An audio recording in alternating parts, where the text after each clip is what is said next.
नमस्कार दोस्तों, मैं आनंद सर एक बार फिर से आपका मैथमेटिका के यूट्यूब चैनल पर स्वागत करता हूं।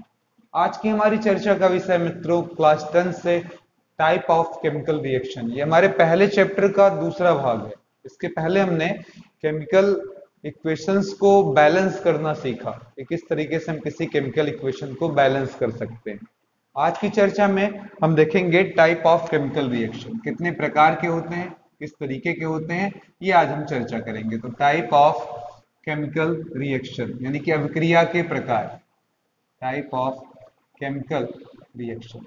ठीक है, इनके लक्षणों को यानी कि इनके कैरेक्टरिस्टिक्स को देखते हुए टाइप ऑफ रिएक्शन को हम विभिन्न पार्ट में बांट सकते हैं, विभिन्न काइंड्स में बांट सकते हैं। इसमें जो हमारा सबसे पहला काइंड आएगा, सबसे पहला प्रकार आएगा, वो है हमारा कॉम्बिनेशन रिएक्शन। पहला हमारा जो सबसे पहला रिएक्शन आएगा वो कॉम्बिनेशन रिएक्शन। मित्रों नाम से ही आपको क्लियर हो गया होगा, जैसा वहां पर नाम लिखा हुआ है कॉम्बिनेशन रिएक्शन। कॉम्बिनेशन का मतलब होता है मेल मिलाप, नॉर्मली मतलब होता है मेल मिलाप। अगर दो या दो से अधिक रिएक्टेंट एक दूसरे से मिलते हैं तो एक नई चीज बना लेते हैं, एक नया प्रोडक्ट बना लेते हैं। इसी घटना को हम लोग क्या कहते हैं? Combination reaction. When two or more than two, when two or more than two reactant combine to form a single product, a single product। जब दो या दो से अधिक रिएक्टेंट आपस में मिलते हैं और मिलकर एक अकेला प्रोडक्ट, एक अकेला उत्पाद बना देते हैं, तो उस स्थिति में हम उसे क्या बोलते हैं? Combination reaction. इसका सबसे बेहतरीन एग्जांपल है मित्रों CaO को अगर हम वाटर मिला दें, यानी कि आपके घर में चूनाकारी हुई होगी तो आपको याद होगा कि हम चूना लेते हैं और चूने में पानी डाल देते हैं, फिर वो थोड़ी देर बाद बुदबुदाने लगता है और थोड़ी देर बाद उसी में ब्रश डालकर हम पेंटिंग करना प्रारंभ कर देते हैं। तो इसे हम लोग हिंदी में बुझा चूना कहते हैं, ठीक है, क्योंकि इसमें वाटर नहीं मिला हुआ है। और इंग्लिश में हम इसे क्विक लाइम के नाम से जानते हैं, ठीक है।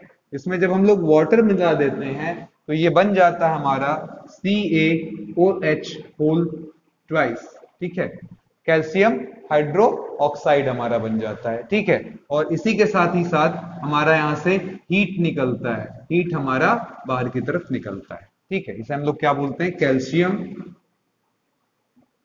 हाइड्रो ऑक्साइड, उसे कैल्शियम ऑक्साइड बोल सकते हैं, ठीक है। अब इसको हम लोग नॉर्मली, इसे अगर हम बुझा चूना बोल रहे हैं, क्विक लाइम बोल रहे हैं, तो इसे हम लोग लाइम वाटर या स्लैग्ड लाइम वाटर या स्लैग्ड लाइम भी बोलते हैं, स्लैग्ड लाइम भी बोलते हैं हिंदी में, बिना बुझा चूना, क्योंकि इसमें पानी मिला दिया गया तो अब ये बुझ जाएगा, इसलिए बिना बुझा चूना। वो बुझा चूना, ये बिना बुझा चूना। इसे अंग्रेजी में लाइम वाटर और स्लैग्ड लाइम कहते हैं। अच्छा, जब हम लोग पेंटिंग करते हैं अपने दीवालों पर, तो आपने केयर किया होगा कि पेंट करने वाले दिन जो कलरिंग आती है, व्हाइटनिंग आती है इस पर, वो थोड़ी डल होती है। डल का मतलब थोड़ी धुंधली होती है, ठीक है।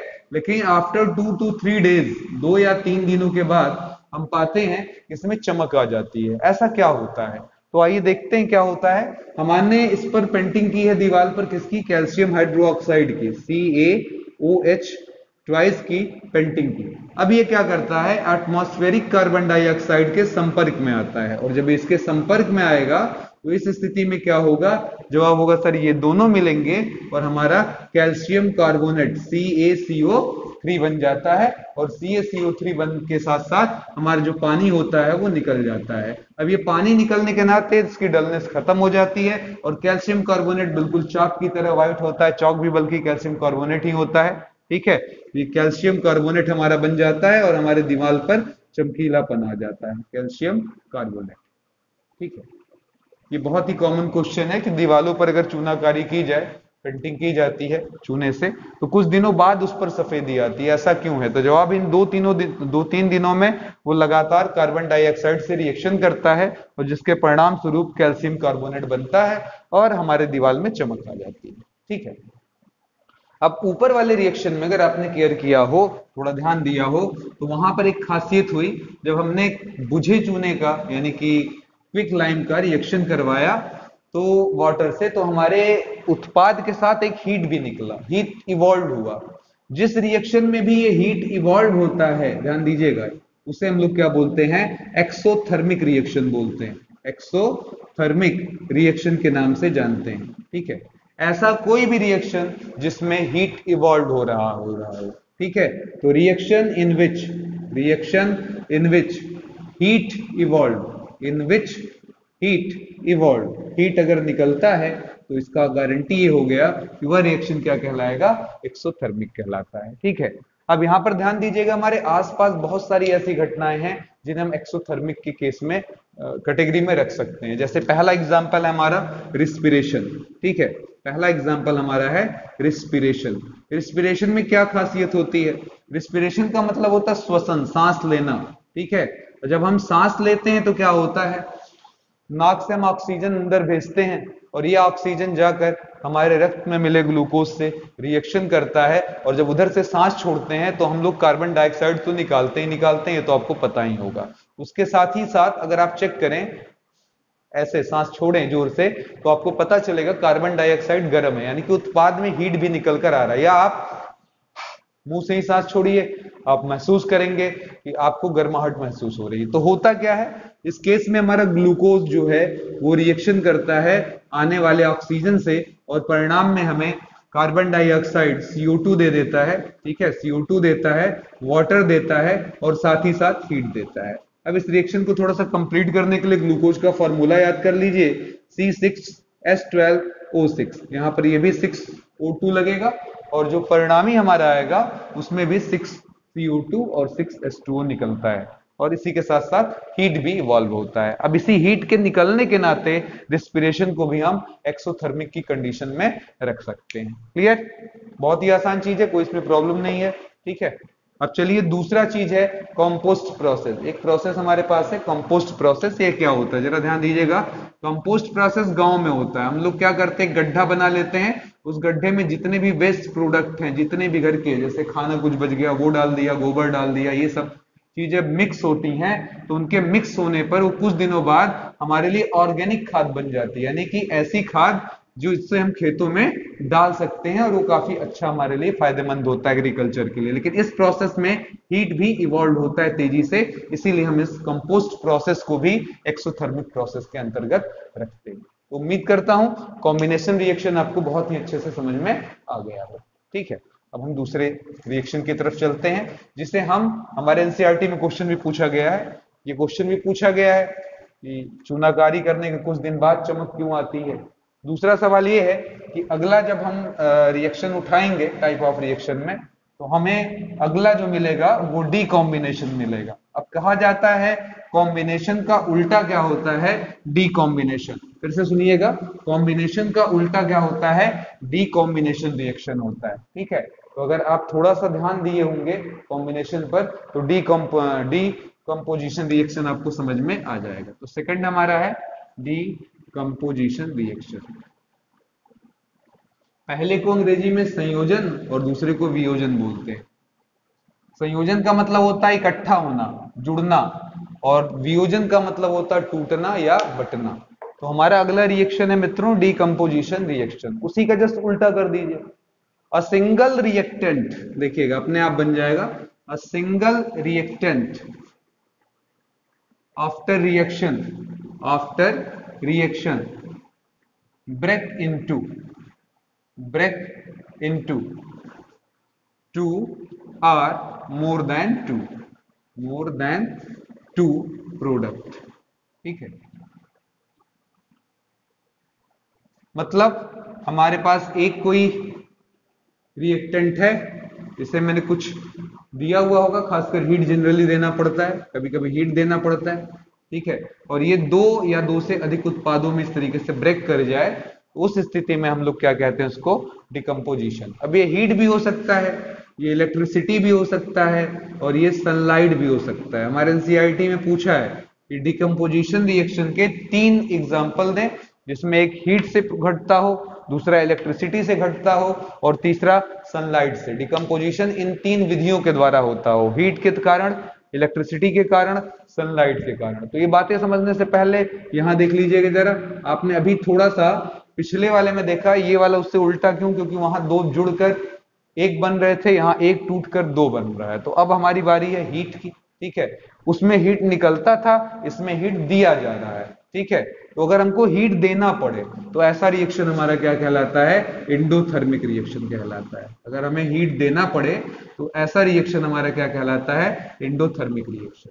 The reaction which need, the reaction which need heat, which need heat for occurring, for occurring, occur होने के लिए उसे अगर हीट की आवश्यकता है तो हम उसे क्या बोलेंगे, एंडोथर्मिक रिएक्शन बोलेंगे। अब चूंकि एनसीईआरटी की जो डिमांड है क्वेश्चंस की, ठीक है, उस पर गौर करिए। हीट चाहिए, इलेक्ट्रिसिटी चाहिए और क्या चाहिए, सनलाइट। मित्रों इसके बाद हम एक अलग से भी वीडियो बनाएंगे जिसमें इस हेडिंग पर जितने भी एनसीईआरटी के क्वेश्चंस हैं उनको डिस्कस करेंगे, ठीक है। तो इसे अच्छे से पढ़ लें, वहां पर हम क्वेश्चंस की बातें करेंगे। आइए चलें, अब सबसे पहले हीट का एग्जांपल ले लें। तो सबसे अच्छा, कैल्शियम कार्बोनेट को अगर हम हीट दे दें, हीट कर दें, तो ये अपने आप CaO यानी कि कैल्शियम हाइड्रोक्साइड और CO2 में टूट जाता है, ठीक है। लेकिन इसे हीट देना पड़ेगा, तो ये क्विक लाइम बन जाएगा।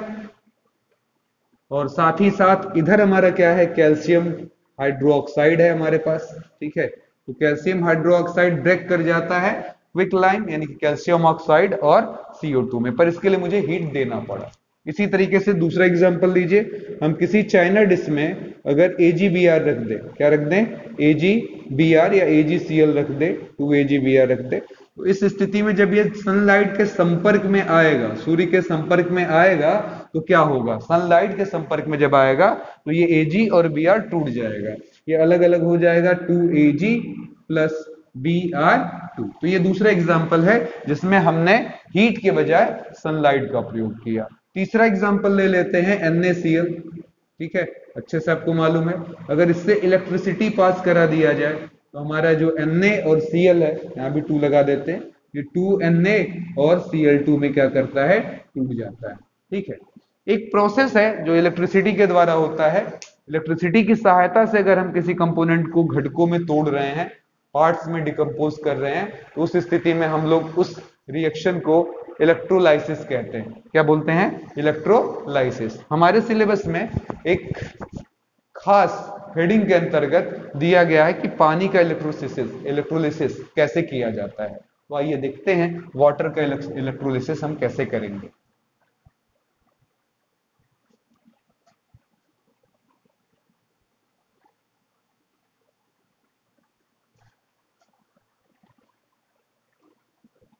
ये electrolysis of water, electrolysis of water. एक बीकर लीजिए, इस बीकर में पानी भर लीजिए और उस पानी में कुछ बूंदें H2SO4 की भी मिला लें। ध्यान से देखिएगा, ये पानी में, वाटर में कुछ बूंदें H2SO4 की। तो H2O के साथ अगर आप H2SO4 मिला दें, ये हो गया हमारा तैयार। और इधर हम 2 इलेक्ट्रोड ले लेंगे, ठीक है। ये 2 इलेक्ट्रोड हमने लिया और इन इलेक्ट्रोड्स को ले जाकर हमने बैटरी से जोड़ दिया, ठीक है। ये रही हमारी बैटरी। अब ये पॉजिटिव टर्मिनल से जुड़ा है, ये निगेटिव। इसके ऊपर हम टेस्ट ट्यूब लगा देंगे इस तरीके से उल्टा, और लाइट पास कराएंगे। अब जब ये लाइट पास कराते हैं तो ऐसा पाया गया कि हमारे पास इस वाले में, निगेटिव वाले इलेक्ट्रोड की तरफ हमें H2 का कलेक्शन मिल जाता है और इस पॉजिटिव वाले की तरफ हमको O2 मिल जाता है, ठीक है। उधर हमको H2 मिल जाता है, इधर क्या मिल जाता है, O2 मिल जाता है। देखिए यहां ध्यान दीजिएगा, H2SO4 केवल फ्यू ड्रॉप रहेगा, फ्यू ड्रॉप ऑफ H2SO4 रहेगा यहाँ पर, ठीक है।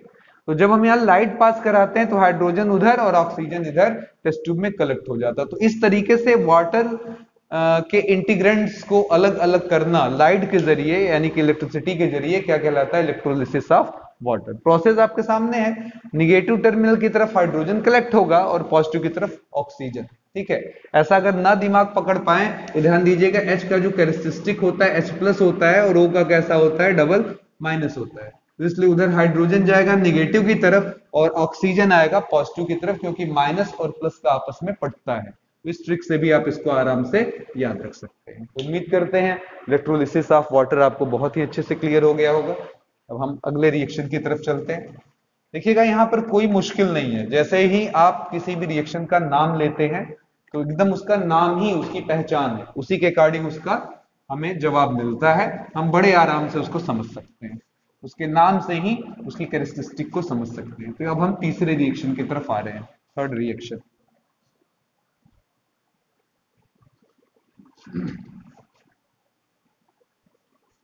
चलिए तीसरे रिएक्शन की तरफ चलते हैं मित्रों। थर्ड रिएक्शन ये हमारा है डिस्प्लेसमेंट या सब्स्टिट्यूशन। डिस्प्लेसमेंट और सब्स्टिट्यूशन रिएक्शन।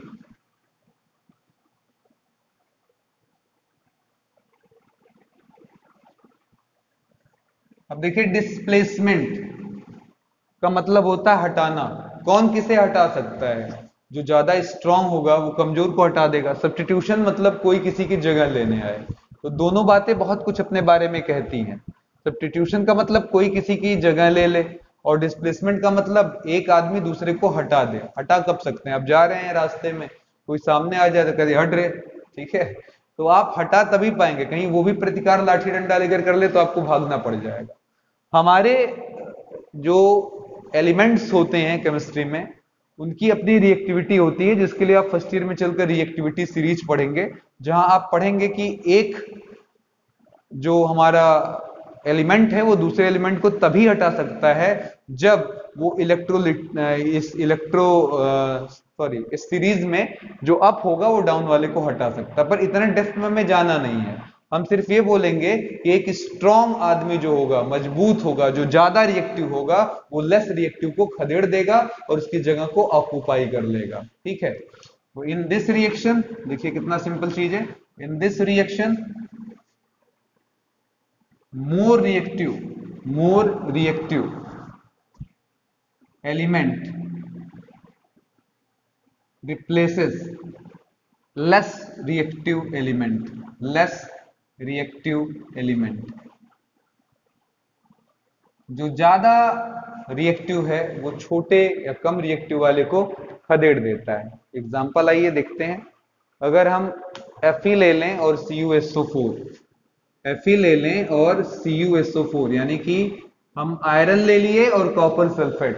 तो ये जो आयरन है, आपको ज्यादा दिमाग ना काम करता हो तो आप सिंपली समझ लीजिए लोहा मजबूत होता है। ठीक है, लोहे से इस पर प्रहार होगा, ये बेचारा कराते हुए बाहर भाग जाएगा। ठीक है, तो कॉपर सल्फेट की अगर हम अभिक्रिया यानी कि रिएक्शन करवाएं, किससे? आयरन से करवाएं, लोहे से करवाएं, Fe से करवाएं, तो Fe कॉपर को मारकर खदेड़ देगा और उसकी जगह को क्या करेगा? ऑक्युपाई कर लेगा, और हमें मिलेगा FeSO4 यानी कि फेरस सल्फेट, और कॉपर बाहर निकल जाएगा। तो यहां पर अगर कोई पूछे किसने किसको डिस्प्लेस किया, तो जवाब है Fe डिस्प्लेसेस क्या? Cu। Fe कॉपर को क्या कर रहा है? डिस्प्लेस कर दे रहा है। तो उम्मीद करता हूं आराम से समझ में आ गया होगा। ऐसे ही जिंक के साथ भी आप सेम रिएक्शन करा सकते हैं। अगर जिंक को भी ऐसे रिएक्शन में डाल दिया जाए कॉपर सल्फेट के साथ, तो जिंक यहां आता है और कॉपर को खदेड़ देता है। तो ये बन जाता है ZnSO4 यानी कि जिंक सल्फेट, और हमारा कॉपर बाहर निकल जाता है। तो इस तरीके का रिएक्शन जिसमें एक more reactive element less reactive element को खदेड़ देता है, उस स्थिति में हम उसे डिस्प्लेसमेंट रिएक्शन के नाम से जानते हैं। ठीक है, चलो चौथा रिएक्शन हम लोग चलते हैं। डिस्प्लेसमेंट में ही डबल डिस्प्लेसमेंट। अब देखिए पढ़कर कंफ्यूज ना होइएगा। डबल डिस्प्लेसमेंट और डिस्प्लेसमेंट को हम समझाते हैं प्रायोगिक तरीके से। पहले आपको समझा दें, आम लोगों की भाषा में समझा दें, आम लाइफ का एग्जांपल ले लें। ठीक है, जैसे आप रास्ते से, कोई यहाँ रास्ते में पहले से, मान लीजिए कोई यहाँ दुकान खोला था ए, और आपने आया, उसके मकान मालिक को भड़काया, उसने ए को खदेड़ दिया, आप बी थे और आप वहां आकर दुकानदारी करने लगे। तो इस तरीके का रिएक्शन क्या हो जाएगा? डिस्प्लेसमेंट। लेकिन सुनिएगा, आपकी भी एक दुकान है, ध्यान से देखिएगा, आपकी भी दुकान है, ठीक है, और एक ही भी दुकान है, आपने आपस में एक्सचेंज कर लिया, यार तुम मेरे तरफ आ जाओ मैं तुम्हारी तरफ, आपस में दुकानदारी बदल दी, दुकान का प्लेस बदल दिया दोनों ने, तो ये डबल डिस्प्लेसमेंट है, मैं तुम्हारी जगह तुम मेरी जगह। जैसे तबादला, अगर कोई किसी भी, आपके पिताजी अगर किसी विभाग में हो सरकारी, तो आपके पिताजी अगर गए लखनऊ, तो लखनऊ वाला उनकी जगह आ गया गोरखपुर, तो गोरखपुर से कोई लखनऊ गया और कोई लखनऊ से गोरखपुर आया, तो एक्सचेंज हुआ केवल। तो exchange of ion, the reaction in which exchange of ion occur is called double displacement reaction. Reaction in which exchange of ions occur is called double displacement reaction.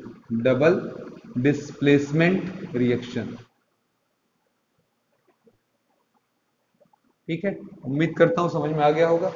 चलिए आगे बढ़ते हैं, इसका एग्जाम्पल लेते हैं डबल डिस्प्लेसमेंट का।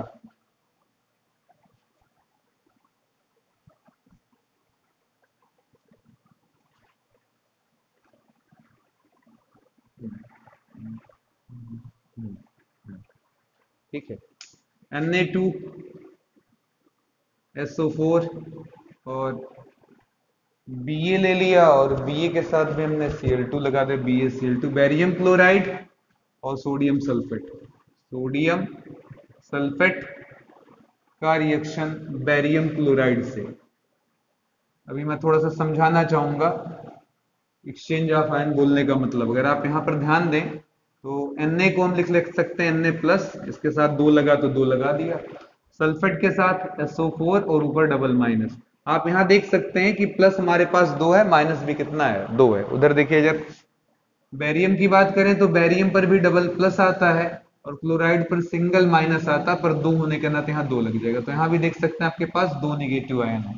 ठीक है, अब यहाँ पर जो ये सोडियम है और ये बैरियम है, ये अपनी जगह को क्या करेंगे, अदल बदल देंगे, ये इनकी जगह और ये इनकी जगह चला जाएगा। तो इस तरीके का जो एक्सचेंज होगा, इस तरीके का जो आपसी फेरबदल होगा, उसे हम लोग क्या कहेंगे, डबल एक्सचेंज ऑफ आयन। मतलब मैंने तुमसे, तुमने मुझसे एक्सचेंज कर लिया आयन, तो यहां पर बताइए क्या निकल कर आ जाएगा, तो जवाब होगा सर यहां आ जाएगा हमारा Na2 किसके साथ, Cl2 के। तो देखिए Na2Cl2 थोड़ा सा मजा नहीं देगा, आप इसको दोनों का 2 कॉमन हटाकर क्या लिख दीजिए, 2NaCl, Na इधर आ गया और बैरियम उधर चला गया, तो उसे कोई लफड़ा भी नहीं, क्योंकि बैरियम पर डबल प्लस है और सल्फेट पर डबल माइनस, तो ये दोनों भी एक साथ आराम से एडजस्ट हो जाएंगे, यानी कि हो जाएगा BaSO4। ठीक है, लेकिन इस रिएक्शन में एक बुराई है, वो बुराई क्या है, ये जो आपका बैरियम सल्फेट हो रहा है ये PPT बन जाता है। PPT का मतलब क्या होता है, प्रिसिपिटेट। ठीक है, प्रिसिपिटेट, ठीक है, ये बन जाता है। अब हमारे एनसीईआरटी में क्वेश्चन पूछा गया है कि प्रिसिपिटेट से क्या आप समझते हैं। ठीक है, तो प्रिसिपिटेट का मतलब मैं नॉर्मली बताऊं, जैसे साड़ी, आप लस्सी पी रहे हैं और लस्सी में ऊपर से आपने मलाई डलवा ली, तो ये मलाई की तरह जम जाता है कि एक रिएक्शन, जिसके वही रिएक्शन जिसमें हमें उत्पाद में, प्रोडक्ट में मलाई जमा हुआ मिले। ऐसी चीजें वाटर में सॉल्युबल नहीं होती, इसलिए हम उनको प्रिसिपिटेट कहते हैं। ठीक है, तो सब्सटेंस फॉर्म ड्यूरिंग, डिफिनेशन देखिए, सब्सटेंस फॉर्म ड्यूरिंग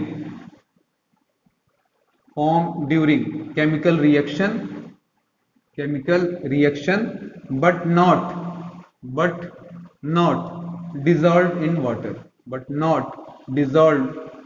water, जो पानी में घुलनशील नहीं होते। ठीक है, इन्हें हम पीपीटी या प्रेसिपिटेट के नाम से जानते हैं। ठीक है, तो उम्मीद करता हूं ये प्रेसिपिटेट का कॉन्सेप्ट आपको समझ में आ गया होगा।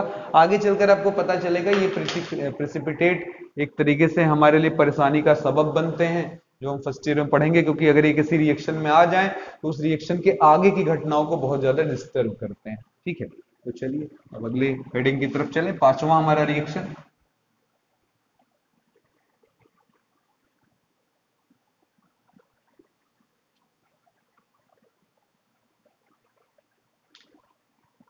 ऑक्सीडेशन एंड रिडक्शन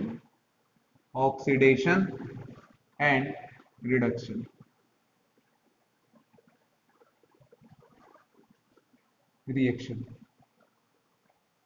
ठीक है, बढ़िया है। ध्यान से देखिए, अगर किसी रिएक्शन के दौरान, देखिए सबसे पहले ऑक्सीडेशन समझेंगे।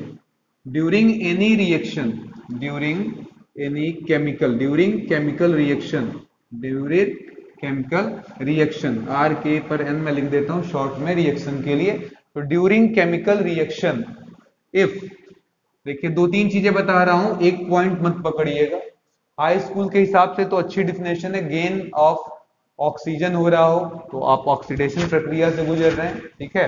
तो ड्यूरिंग केमिकल रिएक्शन इफ, ठीक है, if gain of oxygen occur, if gain of oxygen occur, gain of oxygen, ठीक है। अभी हमारे सिलेबस के हिसाब से बढ़िया भैया कि ऑक्सीजन का गेन हो रहा है, ठीक है। लेकिन आगे चलकर हायर पढ़ाई करें तो gain of non metal, gain of non metal, ये भी चलेगा। और या फिर यहां पर एक और चीज हो सकता है, or loss of hydrogen occur, loss of hydrogen occur, ठीक है। अगर ऐसा हो रहा है तो ये रिएक्शन हमारा क्या कहलाएगा, ऑक्सीडेशन रिएक्शन के नाम से जाना जाएगा, ठीक है। अगर कोई भी एलिमेंट है या एलिमेंट है, उसने क्या किया, ऑक्सीजन को अपनी तरफ आकर्षित कर लिया, पहले उसके पास एक ऑक्सीजन थे, दो हो गया, या बिल्कुल नहीं थे, एक हो गया या दो हो गया, तो उस स्थिति में हम उसे किसके नाम से जानेंगे, ऑक्सीडेशन। ऑक्सीडेशन के नाम से ही क्लियर हो रहा है कि ऑक्सीडेशन का मतलब हमारा हो जाता है ऑक्सीजन से, ठीक है। जैसे एग्जांपल हम अगर ले लें तो यहां पर देखिएगा, अगर हम 2Cu यानी कि कॉपर का O2 से रिएक्शन करा दें तो अभी देखिए कॉपर के पास नन ऑक्सीजन, अभी कोई भी ऑक्सीजन इसके पास नहीं है, पर इस रिएक्शन के बाद क्या हो जाएगा, ये बन जाएगा 2CuO यानी कि कॉपर ऑक्साइड बन जाएगा। अब यहां पर देखिएगा क्या है, gain of 2 oxygen, gain of 2 oxygen, ठीक है, 2 ऑक्सीजन। तो यहां पर अगर आप गौर करें तो आप क्या पा रहे हैं कि पहले ऑक्सीजन नहीं था, अब 2 ऑक्सीजन उसके बढ़ जा रहे हैं। इसका मतलब ये हो गया कि कॉपर का जो हो रहा है ऑक्सीडेशन हो रहा है, ठीक है। इसमें कोई पूछे किसका ऑक्सीडेशन हो रहा है तो यहां पर बोलेंगे ऑक्सीडेशन ऑफ कॉपर आकर, ऑक्सीडेशन ऑफ Cu आकर, ठीक है। तो कॉपर का ऑक्सीडेशन हो रहा है, उसकी उसमें ऑक्सीजन की संख्या बढ़ रही है, ठीक है। अब इसी को आपसे अगर कोई पूछे रिडक्शन, ठीक है, यहां ध्यान दीजिएगा, अगर कोई हमसे पूछे रिडक्शन क्या होगा तो रिडक्शन इसी का उल्टा कर लीजिए, बताइए जरा, वहां से उल्टा देखते जाइए और बताइए ड्यूरिंग केमिकल रिएक्शन क्या हो जाए, बोलिए ड्यूरिंग केमिकल रिएक्शन, ठीक है, क्या क्या घटित हो जाए। अगर पहला पॉइंट बोले, फर्स्ट पॉइंट हमारा हो जाएगा उसी तरीके से अच्छे सेम, क्या कर देंगे, या इसको और भी आसानी से बोल दें, रिवर्स ऑफ, सिंपली बोल दें रिवर्स ऑफ ऑक्सीडेशन। ऑक्सीडेशन का अगर रिवर्स हो रहा है, उल्टा हो रहा है, तो उसे हम लोग क्या बोलते हैं, reduction of, sorry reduction reaction, ठीक है। यानी कि loss of oxygen, loss of non metal और गेन ऑफ हाइड्रोजन। फिर से देखिएगा, loss of oxygen, loss of non metal and gain of hydrogen, यही तो उल्टी प्रक्रिया हुई। अब देखिएगा एक चीज और ध्यान दीजिएगा, अगर ऑक्सीडेशन और रिडक्शन को एक साथ मर्ज कर दिया जाए, मिला लिया जाए, तो इस स्थिति में जो रिएक्शन हमारे सामने आता है उस रिएक्शन को हम लोग रिडॉक्स रिएक्शन कहते हैं, रिडॉक्स रिएक्शन। अगर किसी रिएक्शन में दोनों घटनाएं घट रही हो, ऑक्सीडेशन भी हो रहा हो किसी का रिडक्शन भी हो रहा हो, तो उसे ना तो हम ऑक्सीडेशन रिएक्शन बोलेंगे ना ही रिडक्शन, उसको मिलाकर हम बोलेंगे रिडॉक्स रिएक्शन, ठीक है। एग्जांपल ले सकते हैं आप, CuO है हमारे पास और H2 है, ठीक है। अब इनका अगर रिएक्शन करा दें तो ध्यान दीजिएगा, H2O इनके साथ और कॉपर अकेला हो जाएगा, तो H2O प्लस Cu। इधर देखिएगा जरा, यहां से यहां तक की दयनीय स्थिति इसकी देखिए, 1 ऑक्सीजन यहां पर था इसके पास और वहां पर क्या है, नन ऑक्सीजन, कोई ऑक्सीजन उसके पास नहीं है, ठीक है। दूसरे वाले की तरफ आइए, यहां पर, यहां देखिएगा, यहां नन ऑक्सीजन था, ठीक है, नन ऑक्सीजन, और यहां पर क्या हो गया, अगर आप ध्यान दें तो 1 ऑक्सीजन, ठीक है, यहां पर आपको मिल रहा है। तो इस स्थिति में हम लोग क्या कह सकते हैं कि इसका हाइड्रोजन का क्या हो रहा है, ऑक्सीडेशन हो रहा है, और कॉपर बेचारे का ऑक्सीजन छीन लिया जा रहा है, लॉस हो रहा है, इसलिए ये रिड्यूस कर रहा है, घट रहा है, तो इसीलिए रिडक्शन, यहां पर रिडक्शन, कॉपर का रिडक्शन हो रहा है, हाइड्रोजन का ऑक्सीडेशन हो रहा है। अब चूंकि दोनों चीजें एक ही रिएक्शन में आ रही हैं, इसलिए इस रिएक्शन को अगर नाम देना होगा तो हम लोग क्या बोलेंगे, रिडॉक्स रिएक्शन बोलेंगे, ठीक है। तो ये तो रही हमारे सिलेबस की बात, ठीक है। ऐसा मैं नहीं कह रहा हूं कि आगे मैं अलग कुछ बताने वाला हूं, बस एक नाम लेकर फिर उसे दो पार्ट में बांट लूंगा, ताकि हमारे सिलेबस में स्लो या फास्ट रिएक्शन का नाम नहीं लिया गया है, पर हमको उस पर टॉपिक दी गई है, ठीक है। तो अगला हमारा अभिक्रिया जो होगा यानी कि रिएक्शन होगा वो स्लो रिएक्शन, और इसी के साथ ही मैं इसे दो पार्ट में बांट लूंगा, एंड कर दूंगा, इस तरफ लगा दूंगा फास्ट रिएक्शन, ठीक है। तो स्लो रिएक्शन ज्यादा मेरे लिए इंपॉर्टेंट होगा क्योंकि उसमें हमारे सिलेबस में काफी कुछ है। फास्ट रिएक्शन कुछ ज्यादा नहीं दिया गया हमारे लिए, ठीक है। अब नाम ही इसके बारे में बताता है, ठीक है। If reaction occur in, if reaction occur in long time, occur in long time, अगर लंबा समय लेकर कोई रिएक्शन घटित होता है तो हम उसे स्लो रिएक्शन का नाम देंगे। फास्ट रिएक्शन के लिए अगर मैं बात करूं तो कहेंगे if reaction occur in long time, ज्यादा समय लेकर घटित होता है तो हम उसे फास्ट रिएक्शन का नाम देते हैं, ठीक है। फास्ट रिएक्शन का एग्जांपल आप ये ले सकते हैं, नॉर्मली NaCl में AgNO3 मिला दें, ठीक है। वैसे ये डबल डिस्प्लेसमेंट का भी एग्जांपल है, ये दोनों अपनी जगह एक्सचेंज कर लेते हैं तो ये बन जाता है AgCl और प्लस NaNO3। तो यहां पर देखिए एक्सचेंज ऑफ आयन है, Na प्लस Ag प्लस से एक्सचेंज कर गया, तो ये डबल डिस्प्लेसमेंट का भी एग्जांपल हुआ। लेकिन ये आकर बहुत फास्ट करता, बहुत जल्दी होता, सॉरी इफ रिएक्शन आकर in short time, very short time, very short time, ये बहुत जल्दी घटित होता है, इसलिए इसको हम लोग फास्ट रिएक्शन करते हैं। और स्लो रिएक्शन में क्या होता है, रिएक्शन बहुत ही लेट में आकर होता है, ठीक है। अब इसमें हम लोग सबसे पहली चीज जो पढ़ेंगे वो हमारा हो जाएगा अगली हेडिंग कोरिजन। इसका एग्जांपल में लिख लीजिएगा स्लो के नीचे कोरिजन। तो कोरिजन क्या होता है, ठीक है।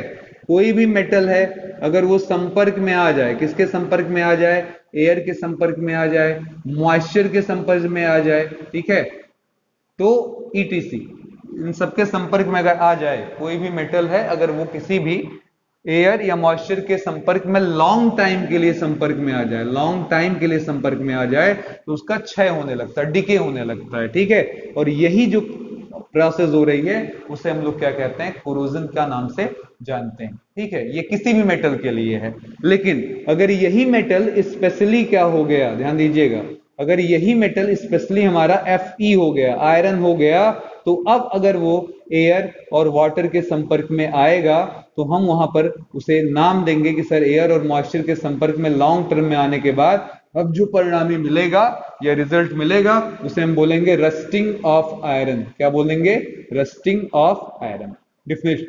डिफिनेशन आपको क्लियर हो गई होगी।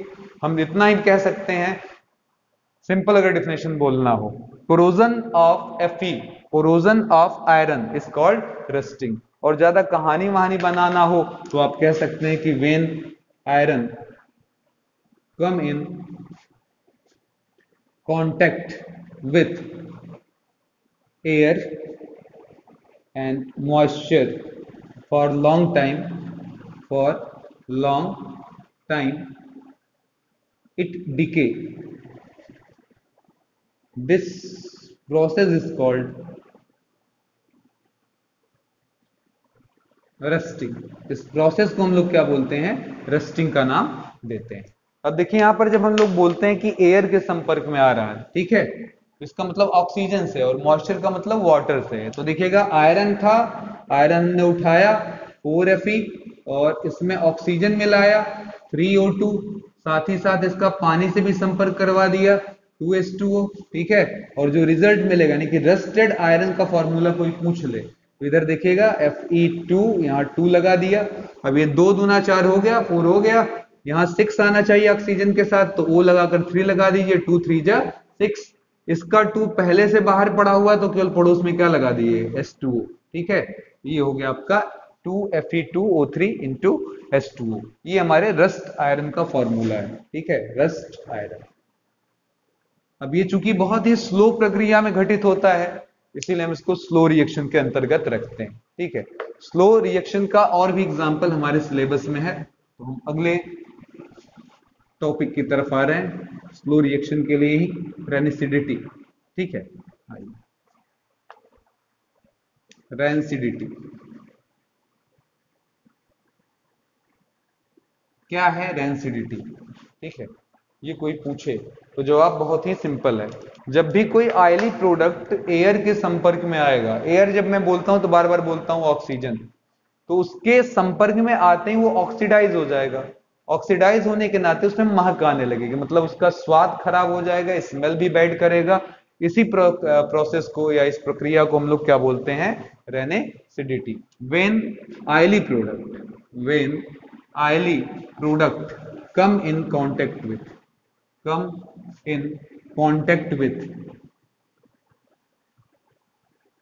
Air, it become oxidized, due to which it smell bad। ठीक है, इसी प्रोसेस को हम लोग क्या कहते हैं? रेंसिडिटी कहते हैं। अब कोई हमसे ये पूछने लगे कि सर जी ये बताइए कि इसको अगर हमें प्रिवेंट करना है तो कैसे प्रिवेंट कर सकते हैं? ठीक है, कैसे हम प्रिवेंट कर सकते हैं, प्रिकॉशन कैसे ले सकते हैं? ठीक है, तो क्या क्या आइडिया हमारे पास हो सकता है? तो पहली चीज सर जी, ऑक्सीजन जब मिलेगा तभी तो बवाल करेगा, तो ऑक्सीजन से आप बचा लीजिए। ठीक है, तो कोई भी ऑयली प्रोडक्ट जो है उसे हम वैक्यूमाइज्ड पैकेट में रखते हैं। ठीक है, इसलिए ताकि उसका एयर हम लोग निकाल देते हैं। ध्यान दीजिएगा, ये पैकेट है, इस पैकेट से हम लोग क्या करेंगे? एयर निकाल देंगे, यानी कि ऑक्सीजन निकाल देंगे। इसका इशारा ऑक्सीजन की तरफ है। ठीक है, तो वैक्यूमाइज्ड पैकेट में एयर भी नहीं होती और ऐसे में चीजें खराब नहीं होंगी। और भी अच्छी चीज यह है, क्या है? इसको रिमूव तो करिए ही, एड नॉन रिएक्टिव या नॉन एक्टिव, बल्कि एक्टिव बोल दें, एक्टिव गैस, स्पेशली N2 हम लोग इसमें मिला देते हैं। तो हम क्या करेंगे? इसकी को और भी थोड़ी खासियत बढ़ानी हो तो एयर तो निकाले ही निकाले, पर साथ ही साथ इसमें क्या किया? N2 भर दिया। आपने अंकल चिप्स लिया होगा, अंकल चिप्स का जो पैकेट होता है वो काफी फूला फूला होता है, लगता बहुत सारा उसमें चिप्स भरा हुआ है, पर जब हम उसको खोलते हैं तो पाते उसमें एयर भरा होता है। वो एयर क्या होता है? नाइट्रोजन होता है। नाइट्रोजन उसकी खासियत को बचाए रखता है, यानी कि कह सकते हैं उसकी क्वालिटीज को बचाए रखता है। ठीक है, तीसरी चीज क्या है? Prevent from direct contact of sunlight से हम उसको बचाते हैं इन तरीकों से। इन तीन तरीके जो कॉमन तरीके हैं वो हो सकता है। इसके अलावा हमारे पास दो चीजें होती है, दो केमिकल है, एक है BHA और एक है BHT। इनको भी अगर हम वहां पर यूज कर लें यूजिंग BHA एंड BHT, तो हम तब भी रेनसिडिटी से बच सकते हैं। ठीक है, अब इसमें BHA का फुल फॉर्म क्या होगा, तो इसको याद कर लेना होगा आपको, क्योंकि आप में आता है, एग्जाम्स में पूछ लिया जाता है। तो butylated hydroxy, B for butylated, S for hydroxy, A for anisole. और दूसरा वाला है सेम, वही देखिएगा, B है तो यहां भी क्या लिख देंगे? ब्यूटिलाइज्ड। ठीक है, आगे H फॉर हाइड्रोक्सी और उसके बाद T है, तो T के लिए हम लोग क्या लिख देंगे? टॉलिन।